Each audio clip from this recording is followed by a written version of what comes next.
Welcome back to Shark Tank. I'm here with Mr. Wonderful and Mark Cuban somewhere around here. And what do we do on this show? A lot of stuff. Very nice, very evil stuff. All right, well, buy a company and then I'll make $1 million, I think. Ladies and gentlemen, welcome back to the Smart Tank Revolution, where we always kick out at 2. I am your solo host today, Joey. Whew, that was one hell of a fight for business. I just recently concluded watching the opening match of Dynamite 250. Yeah, you heard me. The opening match, which went just shy of 1 hour. And yes, this is my mini Dynamite diatribe, because I'll be honest with you, I need a cigarette. I am spent after that. What we just witnessed between Will Ospreay, the international champion, and MJF was nothing short of magnificent. I keep saying it. I keep saying it over and over again, that Dynamite and AEW, Tony Khan has the talent. He has the talent on his roster to do some magical things, and this was just another incident of that being true, because these guys really let it all hang out. I'll be honest, this was a match that should have been at Wembley. This should have been in front of Ospreay's people. This should have been a banger for the ages. But instead, they gave it away on free TV. This was easily the best free TV match I've ever seen. I know I could be a prisoner of the moment, and Donnie might be saying, hey, what's going on with you? But no. I honestly think that this is the best free TV match I've ever seen. It was incredible. I wasn't quite sure how MJF would match up with Will Ospreay. Their styles are vastly different, but it's one of those things that was the pleasant surprise. MJF mixed really great with the trying to ground Will Ospreay's offense, and Ospreay was just, being completely kinetic and flipping all over the ring and just ahead of him in every way. But MJF always had a counter. And, people don't give MJF credit for how good he goddamn is.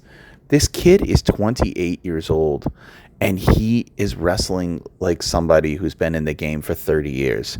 He's so good. He is such a student of the game. No offense to Triple H, but he is a student. You could tell that this guy must have done nothing for about 10 years other than watch TV videotape of wrestling day in, day out, every day of his life, because he knows he's got counters to moves that you couldn't even figure. I mean, he's got a sick-ass power bomb down to the knee, which is great.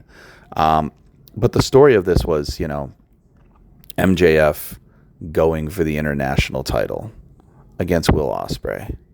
And they start you off with, this match has a 60-minute time limit. So, usually when it's a clash of something like this is like a precursor to what they're going to do at the big show, which would be All Out or All In. I'm sorry. I always confuse the two. It would be All In.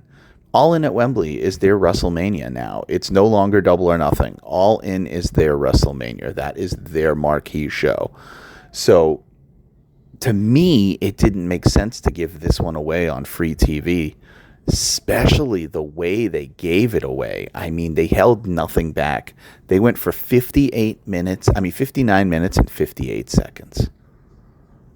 And it was spectacular. A lot of selling during the match from Will Ospreay with his shoulder and his knee, and I can't really tell if that's kayfabe or he is injured, because some of those spots look nasty. They did show a point where it was picture-in-picture. I want you guys to understand that this went picture-in-picture 4 times during the match. 4 times it went picture-in-picture. It was just breathtaking. This has already replaced Swerve and Ospreay as my favorite match of AEW this year so far. Yes, I know, prisoner of the moment. I can hear the whispers, Donnie. I can hear them. But it's not true. You need to watch this thing, man.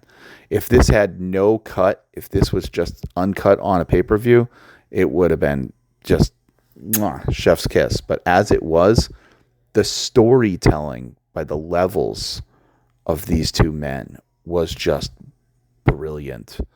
MJF going for broke, and then you got Will Ospreay trying to do everything he can to keep his title, and anything you can do, I can do better than you type of thing. And it is just, for Dynamite 250, I have the next moment, which is the learning tree in the background. The reason why I'm only doing the recap for this is because I feel like this is the only thing that really truly matters on this show. You started with a bang. I don't see how you go lower than this. It was just spectacular, and it's something to truly, truly, truly, truly be beheld. I implore everyone to watch this match. I think people should start paying attention a little bit more, because the potential of AEW is strong.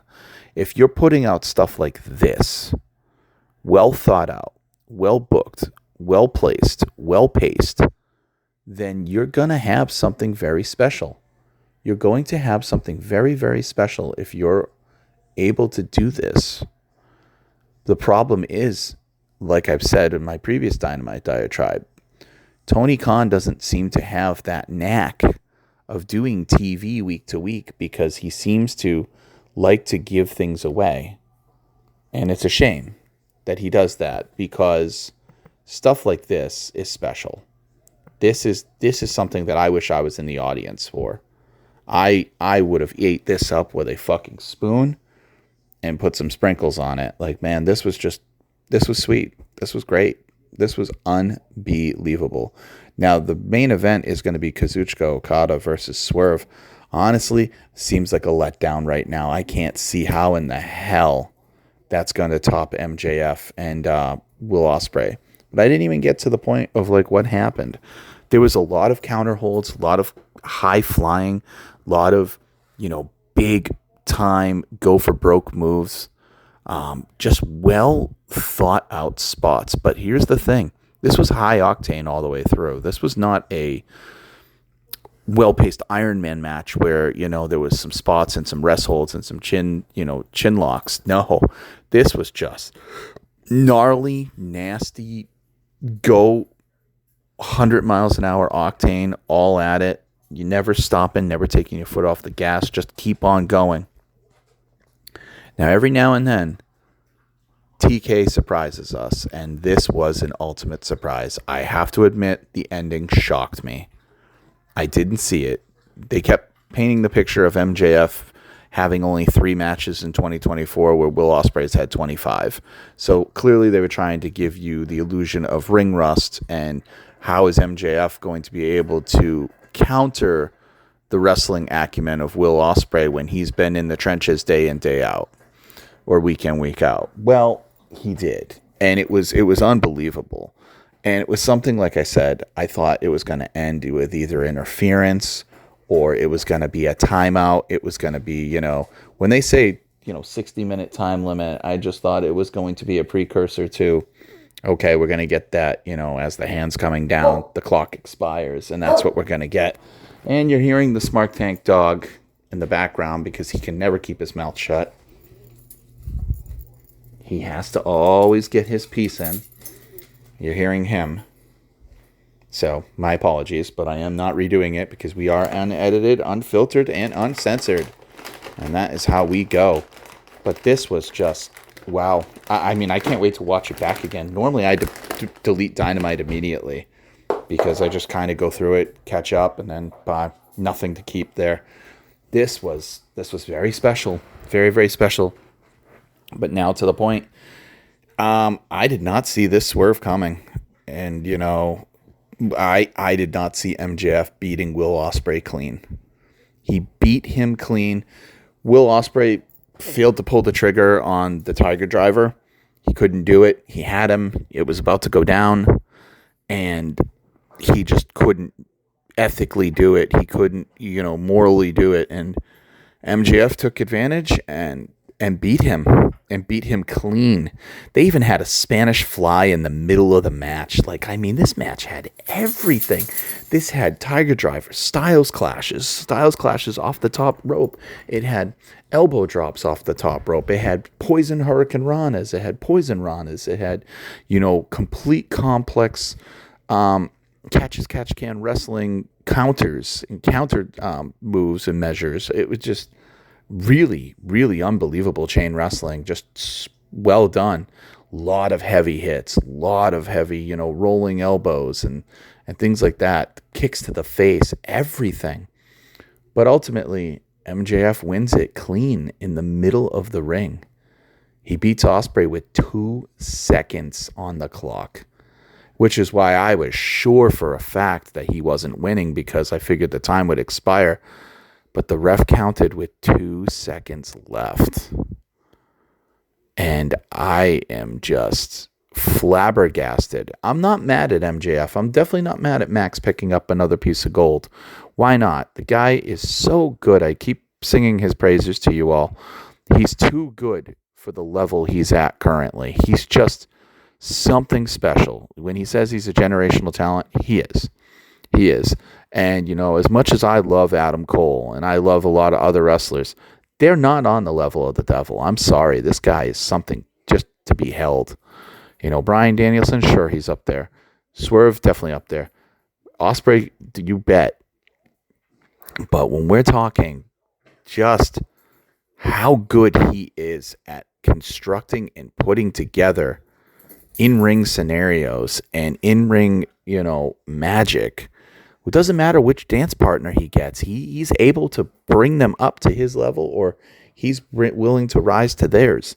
It's pretty spectacular, and I will admit I'm a little perplexed that Will Ospreay has lost the title, because I don't know where you go, because it's an international title, even though you had Orange Cassidy with it. MJF seeming to have a terror reign on the international title is going to be interesting. Do they do the inevitable rematch at Wembley? Is that what we're getting? Is that what we're working towards? Where Ospreay, the story is, okay, I was afraid to pull out the stops this time, but I'm not going to hesitate on the trigger next time. I'm going to fucking pull out the Tiger Driver. I mean, is that what we're going towards? I don't know. It's interesting. All I know is anyone who is expecting a full Diatribe tonight, might do this in 2 parts, but this deserved its own time to shine. I mean, this is something, man. I mean, as a matter of fact, this might, and I don't want to be a prisoner of the moment, but I might be, this might have dethroned my favorite match that was on Dynamite, which was Dynamite Grand Slam between Omega and Bryan Danielson from a while back. That was my favorite AEW match, period, ever. I don't think anything has come close to that, besides Swerve and Ospreay. But yeah, this was spectacular. This might have dethroned it. This might be the best thing I've seen AEW produce yet. That's saying something. I'm very interested and very, very intrigued to see where they go with Max. I mean, it's just going to give him a little bit more bluster, and he's going to be able to, do some stuff and probably push his character a little bit further. I'm definitely liking the fact that he's being booked strong. Am I a little sad for Ospreay? I am, because, like I said, I think that international title suited him so well. But I'm not the booker, and I don't know if Tony Khan ate his Wheaties this morning or whatever, but he really brought his A game on this opening. Then we'll see where the rest of Dynamite goes. But right now, man, it was a 10 out of 10 to open up the show. And I'd like to know your thoughts about it. Donnie, I hope you watch this match. This match is absolutely crucial in talking about the AEW product and the possibilities, and it is just a banger. And yeah, that's all from me. I hope you all enjoyed this Dynamite Diatribe mini, and we'll chat in the next one.